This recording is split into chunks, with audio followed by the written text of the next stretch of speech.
Muy buenos días. Vamos a iniciar esta reunión del Seminario de Seguridad y Desarrollo en la relación México-Estados Unidos-Canadá.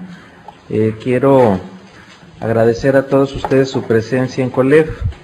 El tema de hoy pues es extraordinariamente interesante: la iniciativa Mérida y el crimen organizado, diagnóstico y desafío en las Américas. En particular pues doy las gracias también al Consulado de Estados Unidos en Tijuana, a CACEDE, que pues son convocantes, y agradezco particularmente también al embajador Carlos Rico Ferrat, que entiendo ya está conectado con nosotros por videoconferencia, su participación como conferencista magistral analizando esta iniciativa Mérida, oportunidades y retos. Para COLEF pues es una gran satisfacción tenerlo a todos ustedes en este seminario.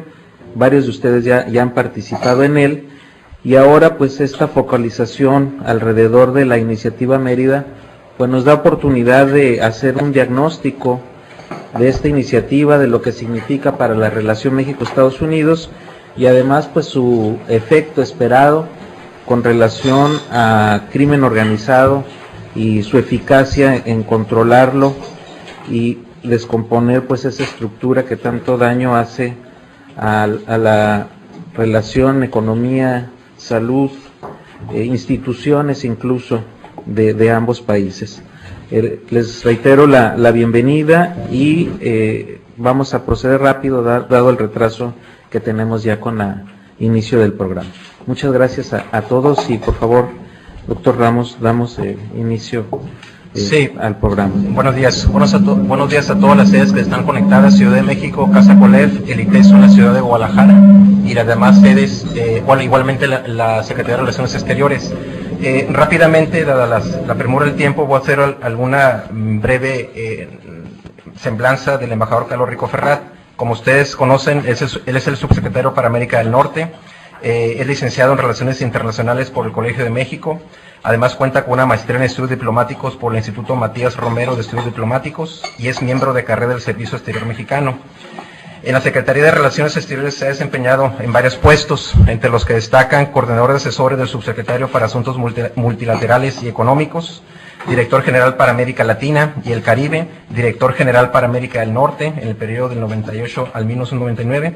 Además, en el exterior ha fungido como jefe de Cancillería en la Embajada de México en Japón, cónsul de nuestro país en Boston, ministro para Asuntos Políticos en la Embajada de México en los Estados Unidos, y antes de ocupar el puesto que actualmente tiene, fungió como embajador en Israel desde febrero de 2005. En el campo académico, como todos ustedes saben, es considerado uno de los principales expertos sobre relaciones México-Estados Unidos, y sin duda alguna para el Colegio de la Frontera Norte y para este grupo de investigación vinculado a temas de seguridad, desarrollo, es un gran honor contar con la presencia del embajador Carlos Rico. Le damos la bienvenida y adelante. Muchas gracias. Muchísimas gracias. No sé si estoy conectado bien. Excelentemente bien. Ok, bueno, mil gracias. Más que nada quería agradecer al colegio, a su presidente y a los compañeros del seminario por la invitación para participar y tener oportunidad de compartir algunas ideas sobre esta temática. Y antes de iniciar, dado que estamos en el marco del seminario, que es un seminario que abarca una temática más amplia que también incluye Canadá, sí quiero subrayar el tema importante. Me parece que la cooperación internacional en la lucha contra el crimen organizado, que es de alguna forma en aquello en lo que estaremos centrando la actividad del día de hoy, tiene en la relación con Canadá también una expresión muy importante. No hay tiempo, desafortunadamente, de entrar en detalle, pero sí, por ejemplo, les quiero comentar que este mismo jueves tenemos una reunión bilateral en Ottawa sobre estos temas, que en los últimos 2 años, un poco más, se han de una forma realmente muy, muy importante, y tal vez valdría la pena platicar sobre ese aspecto en alguna sesión futura del seminario. Por lo pronto, dado también la limitación del tiempo, me centro en el tema de la cooperación bilateral con Estados Unidos, y particularmente en el caso de la iniciativa Mérida, como está planteado en el programa. Parto de 4 supuestos que no voy a desarrollar, creo que todos de alguna manera los hemos trabajado, pero sí conviene volverlos a poner sobre la mesa. El primero y el más elemental, en el que afortunadamente ya hay un acuerdo muy amplio, tanto en México como en Estados Unidos, es que a final de cuentas el origen último y también la solución definitiva del problema del crimen organizado y particularmente del narcotráfico, pues rebasa las fronteras de un país particular, en este caso rebasa las fronteras de México.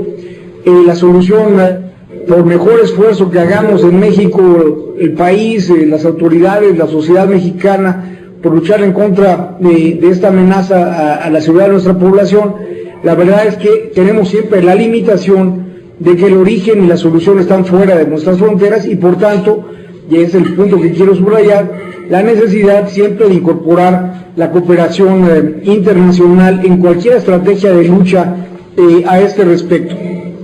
El segundo supuesto estrechamente vinculado es que, habiendo dicho lo anterior, también debo subrayar que las actividades de las organizaciones criminales transnacionales desde luego plantean una amenaza a nuestra seguridad, a la seguridad de nuestra población. No estamos luchando solamente como parte de cooperar con nuestros vecinos, socios, etcétera, por el interés que representa para la sociedad de Estados Unidos limitar el ingreso de narcóticos a ese país. Estamos haciéndolo por nuestras propias razones y fundamentalmente porque el desafío que hoy plantean las organizaciones es un desafío a nuestras instituciones y sobre todo a nuestra población. Tercer supuesto, no estamos hablando de nada particularmente novedoso.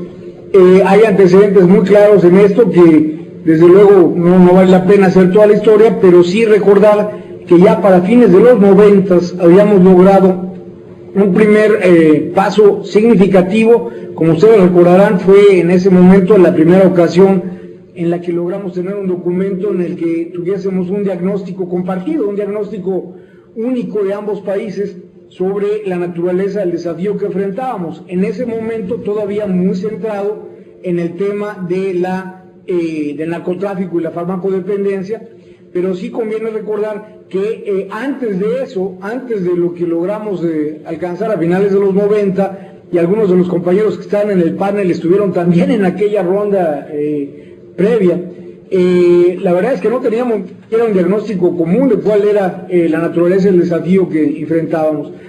Fue importante llegar a ese diagnóstico, pero aún más importante fue definir lo que serían los lineamientos básicos de una estrategia también compartida para enfrentar el problema y también haber alcanzado la definición de algunas mediciones de efectividad a ese respecto. Como todos sabemos también, después de que a finales de los 90 logramos todos estos avances, la siguiente década fue una década fundamentalmente centrada en el desarrollo de algo sin lo cual pues no es posible avanzar de ninguna manera en la cooperación internacional seria en esta materia, que es el desarrollo de mutua entre quienes participan en la parte ya operativa de la lucha. Hace muy pocos años, hace 10 años, en México el número de personal dedicado a estas actividades que había pasado por procesos de verificación de confianza, etcétera, lo esencial, prerequisito básico, los prerequisitos básicos para ese desarrollo de confianza, pues era muy limitado y en los últimos 10 años ese número fue creciendo dentro de esquemas de cooperación como lo que ustedes conocen, el SLEP, el Grupo de Alto Nivel en materia de Procuración de Justicia, que desarrolló este espacio de contacto y que si bien no ha terminado el proceso, hay que subrayarlo, es un proceso en construcción, todavía no tenemos el personal suficiente con el grado de verificación de confianza que permita una plena confianza tanto interna como internacional. Sí hay un avance, me parece muy notable a ese respecto. Entonces, habiendo antecedentes, los últimos 10 años se construyeron las condiciones para intentar dar un nuevo paso, dar un paso más adelante en materia de cooperación contra el crimen organizado. En la última década, sin embargo, al mismo tiempo que desarrollábamos esta capacidad de confianza, también la propia acción de las organizaciones criminales transnacionales, pues tuvo una serie de desarrollos, una serie de si se quiere también, evoluciones muy significativas. Yo quiero subrayar aquí 2 o 3 de ellas. La primera es que, si bien en toda la primera etapa de la cooperación bilateral nos centramos en el tema de la lucha contra el narcotráfico, hoy las actividades contra las cuales estaríamos planteando esta lucha contra el crimen organizado rebasan ciertamente el tema del narcotráfico. Van desde cosas como el tráfico de personas, el tema el tráfico de personas para la esclavitud laboral o sexual en terceros países, también en Estados Unidos, pero no nada más en Estados Unidos, y también áreas que van fundamentalmente vinculadas no tanto con el narcotráfico fronterizo, sino con el control de la demanda al interior de nuestro propio país. En los últimos 10 años el problema del mercado interno se convirtió en un tema muy importante. Si hace 10 años era difícil seguir con el viejo planteo de que nosotros enfatizábamos el problema de la demanda y ellos el de la oferta, hoy día la verdad es que la demanda también es un problema interno, también es un problema importante para nuestro país, que además de las consideraciones de salud pública que plantea también un cambio de estrategia de las propias organizaciones, más hacia un espacio de control territorial que no necesariamente era igual hace 15 años y que se extiende hoy por toda la República. Es un tema que me parece importante subrayar. Entonces las organizaciones están en otros temas, aún cuando centramos la atención en el tema estricto narcotráfico, la parte del mercado interno, de la lucha contra la demanda y la farmacodependencia dentro de nuestro país es fundamental. Y tercer gran cambio en los últimos 10 años, realmente las capacidades de las organizaciones dedicadas a estas actividades pues han tenido un incremento muy importante. No solamente estamos hablando de las capacidades financieras que todos conocemos, o de las capacidades tecnológicas, el desarrollo hasta de redes de espionaje, a veces muy poco sofisticadas, a veces muy sofisticadas por parte de las organizaciones criminales, sino, y este es un tema que creo que conviene realmente subrayar, la capacidad de fuego de esas organizaciones realmente ha tenido un salto dramático. Si ustedes revisan los documentos de hace 10 años, el tema del tráfico de armas no ocupaba un lugar central en las preocupaciones de ninguna de las partes. Hoy tiene que tener un lugar de altísima prioridad en cualquier consideración a este respecto. Y es un tema, del tráfico de armas, que subraya la idea de que la seguridad de la frontera es una prioridad para nosotros, para México, y no nada más para nuestros vecinos. Planteas estas 4 consideraciones preliminares, estos 4 supuestos. Quisiera subrayar que ante esta nueva realidad es fundamental el desarrollo de una estrategia integral de lucha por parte del Estado mexicano. Hay que desarrollar una estrategia integral dentro de la cual tiene un espacio la cooperación internacional, pero no confundir la cooperación internacional y el espacio que ésta tiene con la estrategia integral como un todo. La estrategia integral tiene que abarcar, por lo que acabo de decir, desde una lucha contra las raíces últimas del problema, hasta el problema de la farmacodependencia de nuestro país, el problema de la demanda en nuestro país como un tema esencial, hasta el problema del desarrollo de capacidades de las instituciones nacionales, por ejemplo, el hecho de que las instituciones civiles de aplicación de la ley en nuestro país están en un proceso de reforma importante independientemente del tema de la cooperación internacional.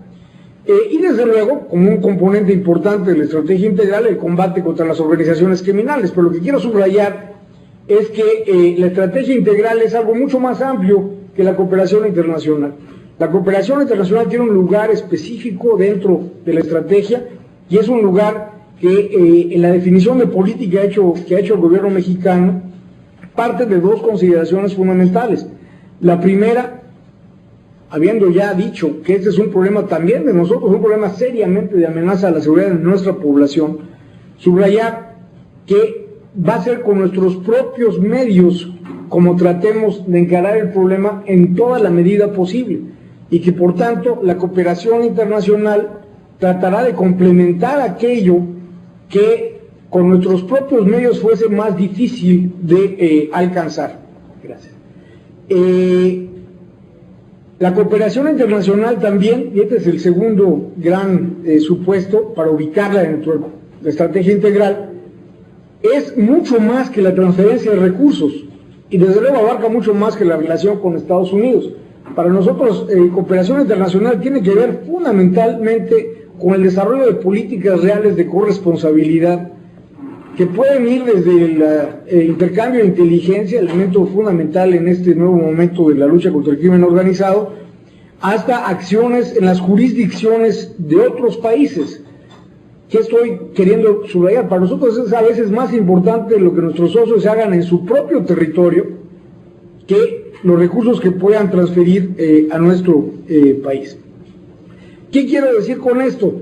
Y aquí ya voy tratando de llegar concretamente al tema de la iniciativa Mérida. En primer lugar, que la iniciativa Mérida y la cooperación con Estados Unidos es menos que la lucha contra el crimen organizado. O sea, quiero subrayar que la iniciativa Mérida es menos y es más de lo que a veces se está planteando públicamente. Primero es menos porque hay una estrategia que es mucho más amplia, dentro de la cual tiene su iniciativa, tiene lugar la cooperación, que de hecho es más amplia que la iniciativa Mérida, abarca a otros países. Pero dentro de la cooperación, la iniciativa Mérida tiene su espacio. Yo a veces he utilizado la imagen de una serie de lo que llaman por ahí cajas chinas, que la caja mayor es la estrategia integral, después dentro de ella está una caja de cooperación internacional, y dentro de la caja de cooperación internacional está la cooperación con Estados Unidos, que en los últimos años se ha centrado en el tema de la iniciativa Mérida. Dos ejemplos de por qué es mucho menos de lo que a veces la gente cree. A veces se nos dice, ¿por qué no incluye la iniciativa Mérida una lucha más firme contra la demanda? Bueno, porque la lucha contra la demanda es un componente esencial de la estrategia más amplia y la estamos haciendo fundamentalmente con nuestros propios recursos. Ustedes seguramente recordarán que cuando se pudo llevar a cabo la operación por la que se tuvo acceso a más de 200 millones de dólares en efectivo, producto del tráfico de pseudoefedrina, la tercera parte de ese decomiso de recursos en efectivo, más de 70 millones, se dedicaron al desarrollo de una serie de centros de CONADIC. ¿Por qué? Bueno, porque también ahí no tenemos aún el desarrollo institucional que debemos de tener. Hoy día estamos empezando a tener capacidades, por ejemplo, de hacer un trabajo serio epidemiológico sobre el tema del consumo de drogas en México. Hasta ahora la información que tenemos es una información que los datos están de hecho verificando, pero que no estaba basada en un esfuerzo serio porque no teníamos las capacidades todavía institucionales. Había que desarrollar esta red de centros y a ello se dedicó buena parte del esfuerzo nacional. Mérida también apoya a esa red de centros. Los apoya en aquello en lo que los centros no necesariamente pueden tener acceso propio con igual rapidez y eficiencia que con la cooperación internacional.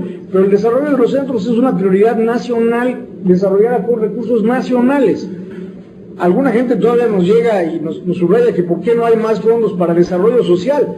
Bueno, aquí yo quisiera nada más recordar que los fondos que la cooperación internacional le da a México comparado con los fondos que el gobierno federal, los gobiernos de los estados, de los gobiernos locales canalizan a problemas de desarrollo, pues realmente no tienen ni manera de compararse. Tal vez en otros espacios geográficos sea distinto, no estoy diciendo que no sea importante en otros espacios, pero si uno pone lo que es posible, lo que es políticamente viable en nuestros en los sistemas políticos de nuestros socios y amigos, pensar como espacios de cooperación y luego ver lo que México gasta en términos de recursos para el desarrollo social o desarrollo de infraestructura, probablemente la cooperación tiene un espacio muy limitado.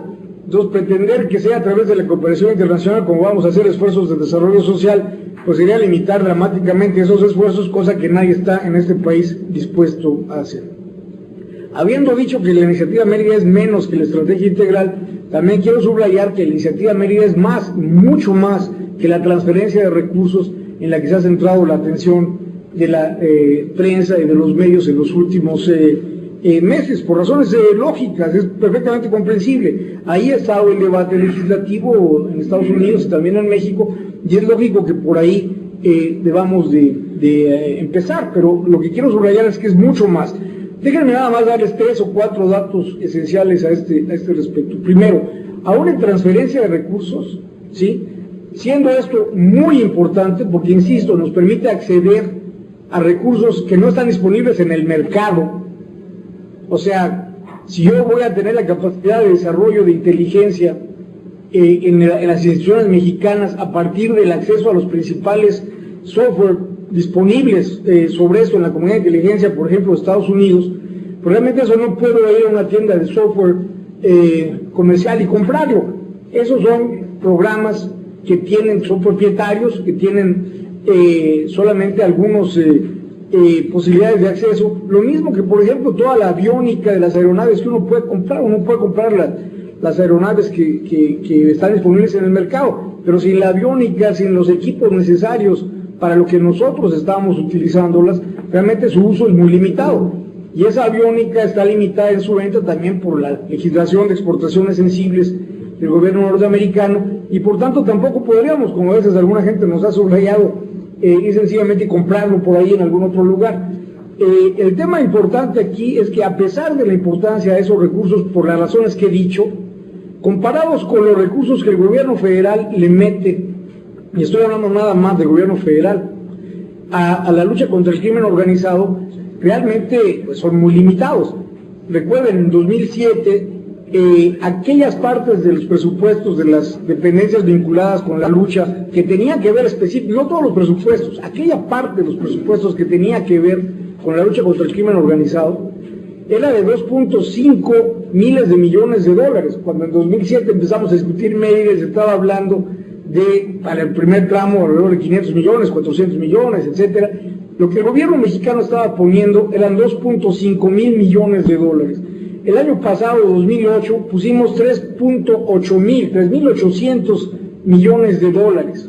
Y este año, con el incremento de más del 40% que la Cámara de Diputados decidió para estas actividades, estamos hablando de cantidades mucho mayores. O sea que efectivamente la transferencia de recursos hay que ponerla en el marco de un esfuerzo básicamente nacional, y un esfuerzo que es complementado y es potenciado por esos recursos adicionales, por las razones que di antes, pero que no son los recursos que están disponibles en el esfuerzo de lucha contra el crimen organizado, que a veces desafortunadamente ha habido cierta confusión a este respecto. Ahora, también la iniciativa es más, porque la transferencia de recursos, siendo importante, como ya lo dije, no es ni siquiera la parte para nosotros más importante de la iniciativa Mérida. Lo más importante de la iniciativa Mérida es haber logrado realmente un esquema de corresponsabilidad que nos vaya alejando de las nociones de asistencia extranjera para resolver un problema supuestamente nuestro, a una noción más de cooperación para resolver un problema compartido, para enfrentar un desafío común.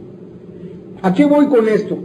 Voy a lo que traté de decir antes también, o empecé a sugerir antes, que dentro de la iniciativa lo más significativo muchas veces ha sido el compromiso de llevar a cabo acciones dentro de la propia jurisdicción de nuestros socios, en temas realmente fundamentales, temas que van desde el tráfico de precursores químicos. Ustedes recordarán que la mayor parte de la pseudoefedrina en sus rutas actuales sigue pasando por Long Beach, California, y esto es un tema que no digo yo, lo dicen las autoridades norteamericanas, y en el que la acción fundamental tiene que ser en territorio norteamericano, hasta temas que van como al tráfico de efectivo. Las organizaciones criminales, al mismo tiempo que se sofistican, a veces recurren al low-tech para maletas llenas de dinero a través de la frontera, y eso tenemos que tener acciones en frontera que sean encaminadas a operativos del norte al sur, y no del sur al norte nada más, para desarticular esas redes de tráfico efectivo. Pero tercero, y quiero centrarme un minuto en esto, sé que estoy ya sobre el tiempo, pero sí quiero centrarme en esto un minuto. El tráfico de armas, que ya les dije hace unos minutos, es un componente novedoso y fundamental en el momento actual. Pues es mucho más importante, por ejemplo, para dar un ejemplo simplificado, que cualquier transferencia de, qué sé yo, arcos detectores de metales para los edificios públicos de todo el país, ya sean federales o estatales, mucho más importante que eso es lo que haga Estados Unidos en su territorio, primero, para desarticular el mercado secundario. Ya llegamos a un acuerdo, y por cierto, este es un acuerdo resultado del proceso de consultas de Mérida, en el que ambas partes sabemos que un porcentaje superior al 90%, en algunos casos llegamos a hablar en algunos decomisos de más del 97% de las armas decomisadas en México, que son armas hoy día preocupantes porque la mayor parte son armas de asalto, etcétera, aquellas que hoy día se pueden comprar todavía legalmente en Estados Unidos. Esas armas, 97% vienen de Estados Unidos y la mayor parte se comercializan no solamente a través de las tiendas de armas que existen a lo largo de la frontera. Ustedes saben que de todas las tiendas de armas que existen en Estados Unidos, 10% están en la frontera con México. Pero además existe un segundo mercado en el que se le pierde la capacidad de control limitada, pero existente a nivel de las armerías, que es el de los gun shows o los tianguis de armas, etcétera. El que las autoridades norteamericanas controlen ese mercado secundario es fundamental para nosotros. Igual que lo es que las autoridades norteamericanas hagan cumplir la legislación de exportación de armas de 1976. No estamos pidiendo ningún cambio en la legislación de exportación de armas. Ese es un tema ciertamente delicado en Estados Unidos. Nos encantaría que se regresase al ban de assault weapons que estuvo durante tantos años y que a partir de que dejó de estar tuvo las consecuencias que tuvo para nosotros. Pero desde luego es un tema interno de Estados Unidos que entendemos su complejidad. Pero también es un dato, hay legislación de exportación de armas desde 1976, según la cual es ilegal exportar armas a un país donde esas armas son ilegales. Lo que estamos pidiendo es que se cumpla la ley de exportación de armas, como tercer ejemplo de cosas que hay que hacer en territorio norteamericano, a través no solamente de operativos norte-sur, o sea, que se cheque, que se verifique lo que viene de nuestro país, no nomás lo que va de nuestro país, Estados Unidos, sino también de acciones cada vez más intensas de lucha contra las redes de tráfico de armas en ese país, acciones de inteligencia, acciones dirigidas a desarticular las redes. Eso es lo que realmente le da a la iniciativa Mérida el contenido novedoso, el contenido de corresponsabilidad al que me he estado refiriendo. Siempre hemos pedido acciones en territorio norteamericano, pero esas han sido acciones fundamentalmente dedicadas a la reducción de la demanda, donde vemos todos el problema de origen que estamos enfrentando.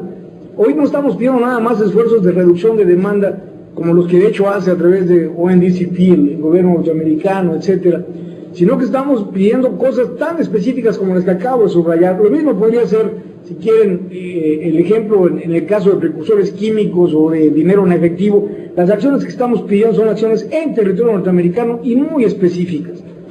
Y en este sentido, ahí sí estamos hablando ya no de que ellos nos, comillas, asistan a nosotros, sino de que realmente cooperemos para enfocar la lucha en el tema que debe centrarse. Estamos luchando contra un enemigo común y solamente a través de acciones realmente concertadas, a través de una cooperación real y no nada más a través de la transferencia de recursos, es que vamos a poder salir adelante todos los involucrados en esto. Ha habido avances importantes, la iniciativa Mérida realmente, debo decir una cosa, perdón que robe un minuto para ello, siempre ha sido muy complicado a lo largo de estos 2 años, porque el default, vamos a ponerlo así, del debate político norteamericano siempre nos regresa al tema de que es la asistencia y no la cooperación de lo que estamos hablando. Si ustedes revisan toda la legislación norteamericana vinculada con transferencia de recursos, con asistencia al exterior, pues es una legislación que por ser de asistencia siempre tiene niveles de unilateralismo pues muy difíciles de aceptar en un marco de cooperación. Siempre tiene esquemas que de una u otra manera lo llevan a uno hacia una especie de certificación que es inaceptable en el marco de una verdadera cooperación. Mérida nos permitió, de nueva cuenta lo debo subrayar, llegar a un esquema en el que la legislación nacional y la consulta bilateral, la legislación nacional mexicana y la consulta bilateral son los centros de lo que estamos haciendo. Y esto, desde el primer momento, el primer culito, cuando empezamos a negociar esto, fue complicado porque las autoridades norteamericanas que venían obviamente con su referente básico, que es la política de asistencia, que insisto, en default regresa enseguida. Vimos al segundo círculo, cuando llegamos al Congreso, tuvimos que otra vez volver a enfatizar que el tema no era asistencia, que el tema era cooperación, y cada vez que se amplía el círculo volvemos a tener que iniciar la discusión. No es una discusión fácil, pero sí es esencial para nosotros que se haya logrado de parte de las autoridades norteamericanas, y estamos en ese sentido profundamente agradecidos por este cambio de enfoque, asumir lo que ha sido el planteamiento mexicano, que de lo que se trata es de corresponsabilidad, de cooperación y no de asistencia. En ese sentido es que se habla de la iniciativa Mérida como un nuevo paradigma. En ese sentido también es que a lo largo de la iniciativa, no tengo tiempo, pero si ustedes así lo desean, en preguntas podemos ampliarlo, a lo largo de la iniciativa realmente se ha hecho un ejercicio de consulta real. ¿Sí? Las dependencias nacionales, las dependencias mexicanas, fueron las que identificaron aquellos recursos que realmente iban a hacer una diferencia, para hablar solamente de transferencia de recursos, o aquellas actividades en territorio norteamericano que eran fundamentales para ellas. Nadie nos dijo qué era lo que necesitábamos. Por ejemplo, el énfasis en los sistemas de inspección no intrusiva, en los BACIS, en todo esto. Realmente fue un énfasis del día 1 de parte del gobierno mexicano, entre otras cosas porque era fundamental, por ejemplo, para evitar el tener que estar cargando y descargando autobuses antes de que lleguen a la frontera, camiones de carga antes de que lleguen a la frontera, obstaculizando todo el tráfico normal en la frontera, etcétera. Pedir que la frontera siga siendo una frontera viva es algo que nos conviene a ambas partes. Y solamente podemos alcanzarlo con un grado de tecnología y de sofisticación en la infraestructura que incluye estos sistemas de inspección intrusiva en frontera y antes de frontera. Y por ello fueron las autoridades mexicanas las que identificaron esto como un componente esencial. Pero reitero el tema, todos los componentes que se fueron planteando fueron el resultado de una consulta de las dependencias mexicanas. Después vino una consulta bilateral, y esa consulta bilateral se concretó en lo que ya todos conocen, es público, si quieren podemos regresar a ello. Entonces, Mérida sí nos ha permitido no solamente avanzar en el concepto, que ya es importante, en el cambio de paradigma, sino traducir ese nuevo paradigma en acciones concretas, en hacer todo un programa de cooperación basado realmente en la consulta bilateral. Y eso ha sido, me parece a mí, un nuevo y muy importante avance. También hemos tenido resultados, desde luego no voy a entrar en todo el debate en este momento porque no hay tiempo, pero si ustedes nada más se centran en dos temas, el precio de la droga en los principales centros urbanos en Estados Unidos y los niveles de calidad de esa droga, verán un incremento dramático en el precio y una disminución también dramática en la calidad.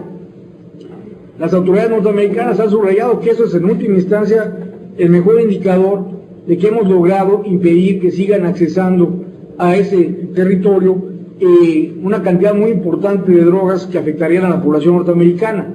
Debo subrayar que también hemos hecho lo propio internamente en México. La idea es la lucha, los decomisos también afectan la capacidad, la disponibilidad de la droga para la venta en nuestro país, que es hoy, ya lo decía yo hace un rato, un componente importante y recientemente importante de la lucha. Termino con un apunte muy rápido. Afortunadamente, en las últimas semanas hemos podido dar una continuidad muy significativa al esfuerzo y al mantenimiento del paradigma de cooperación en la lucha contra el crimen organizado. De hecho, después de la entrevista que el presidente Calderón tuvo con el entonces presidente electo Obama, inmediatamente, de hecho la misma tarde del martes, hubo las primeras consultas, y después ya en las últimas 2 semanas hemos tenido consultas detalladas aquí en México con las autoridades de la nueva administración, de la administración del presidente Obama, que nos han permitido seguir adelante en la implementación de más de 40 programas específicos que componen el abanico de lo que estamos tratando de hacer en el marco de la cooperación bilateral. Entonces, concluyo diciendo, Mérida es ciertamente muy importante.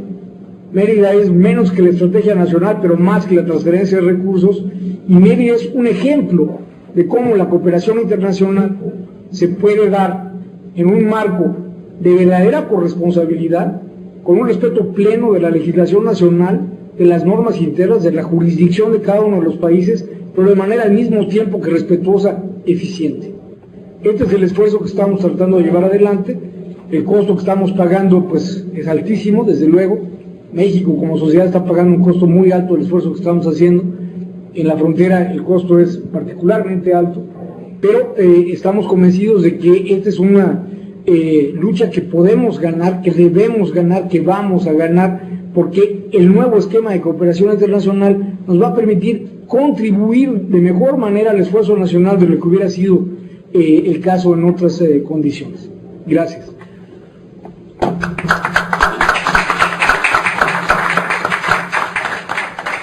Sí, muchas gracias, embajador. Igualmente damos las gracias en la presentación del embajador de Enrique Rojo, coordinador de asesores del propio embajador. La dinámica será la siguiente: se van a aceptar solamente 2 preguntas de aquí de Tijuana y una pregunta de nuestras sedes externas, especialmente Ciudad de México, Mexicali o el ITESO en Guadalajara, por cuestiones de tiempo, la agenda del embajador. Apreciamos que sus preguntas sean muy puntuales y igualmente que se puedan identificar. Adelante, compañeros. Muchas gracias.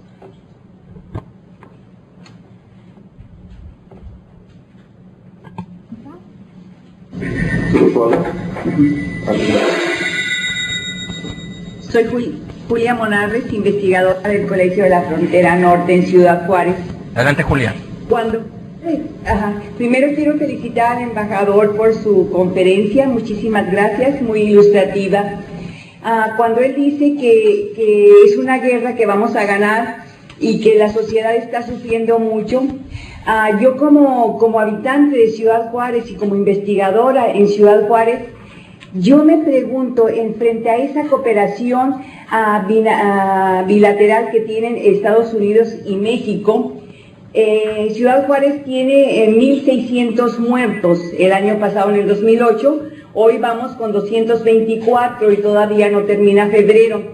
Sin embargo, Estados Unidos o esta parte de Texas presenta la violencia como parte solamente como si fuera parte del carácter fronterizo o del carácter nacional de los juarenses, y deja aparte sus redes sin mencionarlas. De hecho, no menciona que el número de levantados aquí en Ciudad Juárez o el número de asesinados también en Ciudad Juárez corresponde en un número significativo a hombres y mujeres que también o probablemente están en la red del narcotráfico, porque si no, no hubiesen sido asesinados con el mismo patrón que asesinan en Ciudad Juárez. Y yo me pregunto cómo Estados Unidos no acepta su responsabilidad también en esta cultura de la muerte y nos deja a toda la zona fronteriza como una moderna necrópolis.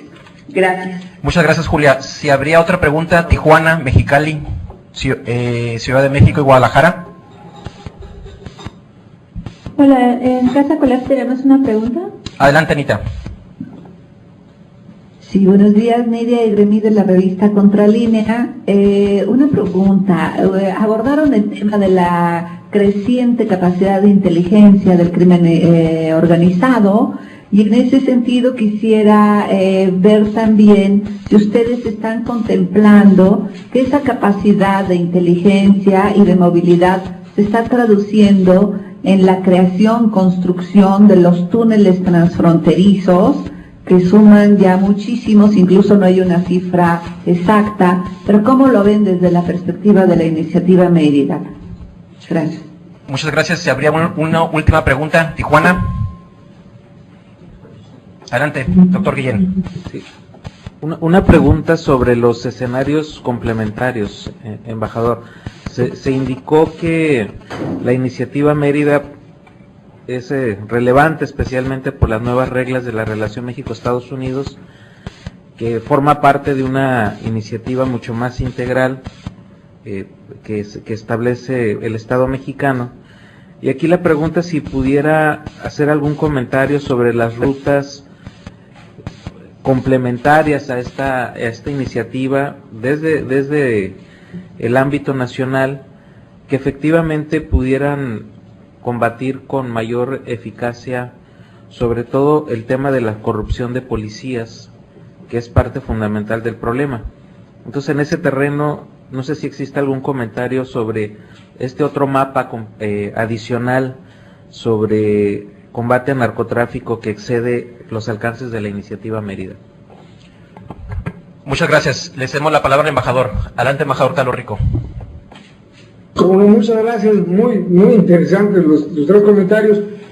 Respecto al primero, bueno, a reserva de subrayar que yo no tengo manera de hablar a nombre del gobierno de Estados Unidos y que habría que preguntarle a los compañeros que están allá de parte de ese país, la pregunta que se hizo, tal vez ellos tendrían mejor capacidad que yo para contestarla.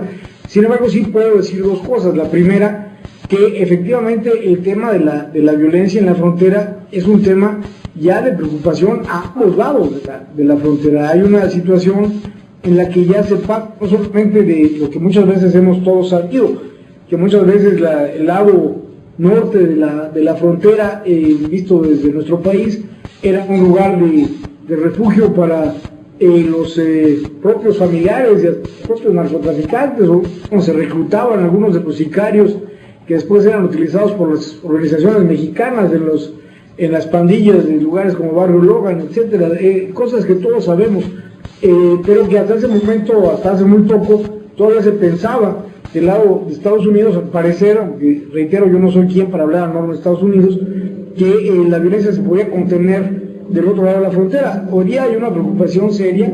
Yo creo que es una preocupación que refleja el hecho de que estamos enfrentando un enemigo común, que es mi punto de partida. El enemigo es común, la acción tiene que ser común. Y lo fundamental aquí va a ser evitar, más bien pasar de las recriminaciones comunes al esfuerzo de diálogo serio que nos permita llegar a esas definiciones de política también comunes, por ejemplo, vinculadas con la situación particular de violencia que se puede estar o que se está viviendo en algunos puntos de la frontera. Pero reitero, para ver por qué Estados Unidos o los distintos componentes de esa realidad, ya sea el gobierno, ya sean los medios, etcétera, no reflejan las cosas en el mismo sentido que planteaba la profesora Morales, pues yo creo que sí sería importante comentarlo con los participantes norteamericanos. El segundo tema de la capacidad de inteligencia, sí, realmente es fundamental el poder utilizar la tecnología de punta que se dispone. Por ejemplo, en el caso de los túneles transfronterizos, habrán ustedes visto que en los últimos meses se han podido detectar un número creciente de túneles transfronterizos que se utilizan para el trasiego de narcóticos y para otras cosas. Y esto pues tiene que ver con el hecho de que efectivamente se tiene una capacidad tecnológica que solamente se puede instrumentar realmente cuando se trabaja conjuntamente de ambos lados de la frontera. Tenemos ya una capacidad tecnológica importante a ese respecto, la estamos en un marco de cooperación empezando a ejercer de manera más eficiente, y lo que estamos viendo, como ustedes lo habrán visto, es un importante número también de identificación de esos canales de tráfico, de todo tipo de tráfico ilegal. Por lo que hace a la pregunta del doctor Guillén, dos comentarios.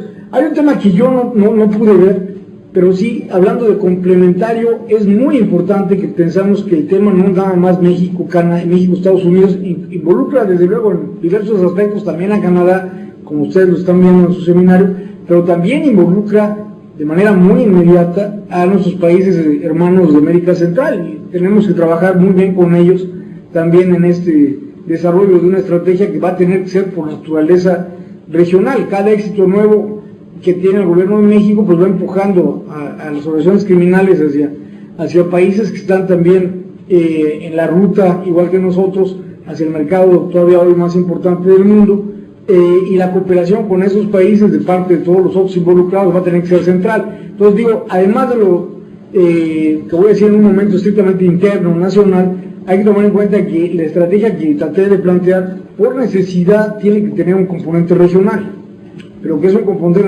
componente regional que solamente puede desarrollarse sobre la base de un diálogo entre iguales con todos los países involucrados, un diálogo que permita sumar los esfuerzos, porque todos al final de cuentas estamos enfrentando la misma situación.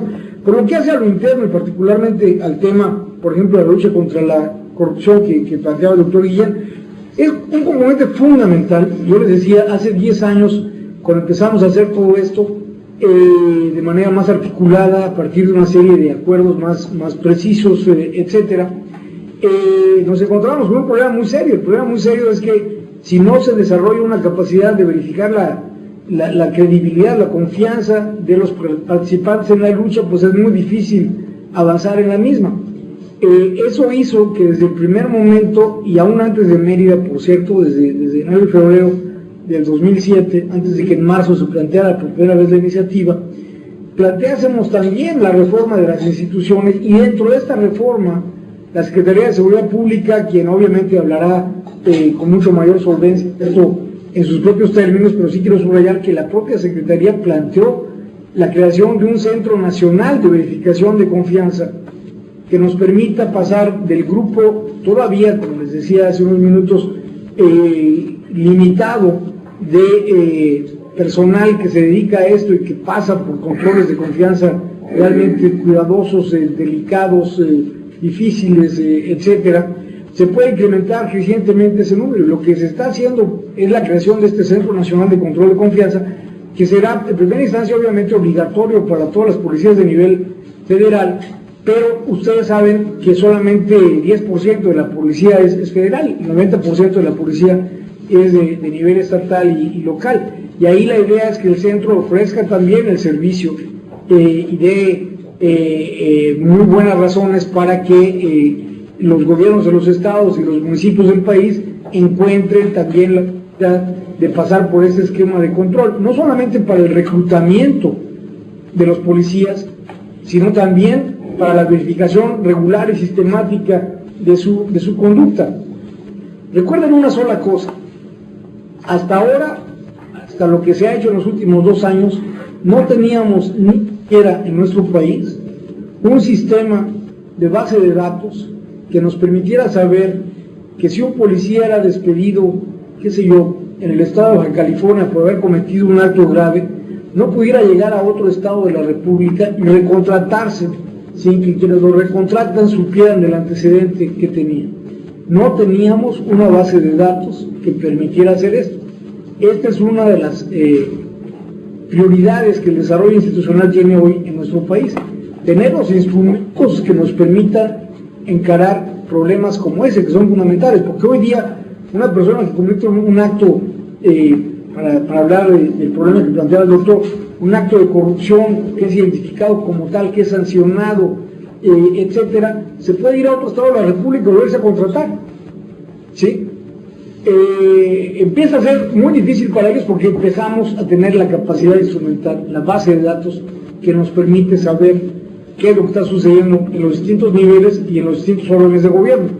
Pero esto es de los últimos 2 años, no se tenía hasta hace muy poco esta capacidad. Este es el gran desafío, o sea, es un ejemplo, me parece muy importante, del desafío que plantea una estrategia integral. El desarrollo de esa capacidad de control de confianza es un tema importante para nosotros y no solamente en el marco de la cooperación internacional, y por ello es una prioridad de las autoridades de aplicación de la ley en nuestro país, además de ser desde luego un tema que contemplan los esquemas de cooperación internacional que se están desarrollando. Gracias. Muchas gracias, embajador. A nombre del Colegio de la Frontera Norte y del colectivo de análisis con Segura Democracia le damos una grata agradecimiento por esta presentación. A continuación, muchas gracias.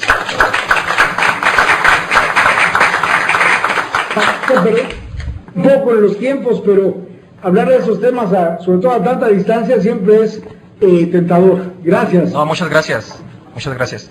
Bien, a continuación le doy la palabra a Raúl Benítez para que ya iniciemos los trabajos de los 3 paneles y posteriormente a Georgina Sánchez, que dará las características del primer panel. Adelante, Raúl, bienvenido. Sí, buenos días. A nombre del colectivo de análisis de la seguridad con democracia, nosotros estamos muy agradecidos, en particular por el embajador Carlos Rico, que se mostró muy afable en cooperar con nosotros dando esta excelente conferencia inaugural, pero muy especialmente al director del Colegio de la Frontera Norte, don Mateo Guillén, porque siempre ha respaldado los trabajos del colectivo en un esfuerzo académico, en un esfuerzo por aportar todos los insumos y las ventajas comparativas que tiene el Colegio de la Frontera Norte en la ciudad de Tijuana, que ciertamente desde la Ciudad de México pues es muy difícil percibir los detalles de los temas de la seguridad en la frontera como los perciben los investigadores que están en el terreno de la frontera, en el campo, analizando, y no solo analizando, sino viviendo la problemática de la frontera, la violencia, los cruces fronterizos, el tema del muro, el tema de la migración, etcétera, día a día, y analizándolo con mucha profundidad. Sobre todo para nosotros es muy importante la colaboración del Colegio de la Frontera Norte, porque sin duda es la institución de investigación, y eso lo digo con énfasis, sin duda, más prestigiada de todo el norte de México, y el norte es muy largo, viene desde Tamaulipas hasta desde Cuautitlán, Izcalli hasta Tijuana, o sea, abarca como 4,000 kilómetros de distancia. Entonces, para nosotros es muy grato siempre la colaboración del colegio, y especial lo afable que ha sido con nosotros el doctor Guillén, y también José María Ramos, que siempre como colega pues hemos trabajado muy intensamente, ¿no? Muchas gracias. Muchas gracias.